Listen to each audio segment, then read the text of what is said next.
రాత్రికాల సమయంలో ఒకవేళ నీ జీవితం అంతా స్తంభించిపోయినట్లుందేమో, భవిష్యత్తుకు వచ్చిన ఆందోళనతో ఇన్సెక్యూరిటీ దగ్గర వచ్చి కూర్చున్నావేమో. దేవుడు అందరినీ జ్ఞాపకం పెట్టుకుంటున్నాడండి, అందరినీ కనికరిస్తున్నాడండి, అందరికి ఏదో ఒకటి చేస్తున్నాడండి. నా జీవితం మాత్రం దేవుడు ఏదో మౌనం అయిపోయినట్లు, దేవుడు నన్ను మర్చిపోయినట్లు అనిపిస్తుందండి. యెషయా గ్రంథం 49వ అధ్యాయం 15-16 వచనాల్లో వాక్యం సెలవిస్తుంది.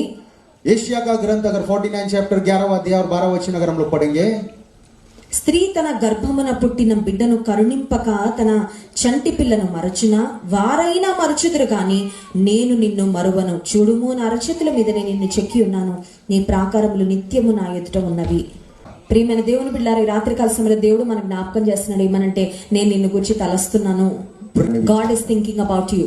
परमेश्वर आपके बारे में सोच रहा है. God is planning great things for you. परमेश्वर आपके बारे में बड़ी कल्पनाएं कर रहा है. అయితే ఆ గొప్ప తలంపులు దేవుడు మన ఎడల కలిగి ఉన్నవి ఎప్పుడు మన జీవితంలో నెరవేరుతాయి అంటే, only when we connect our life to God. సమయంలో దేవునితో నీ కనెక్షన్ ఎలా ఉంది?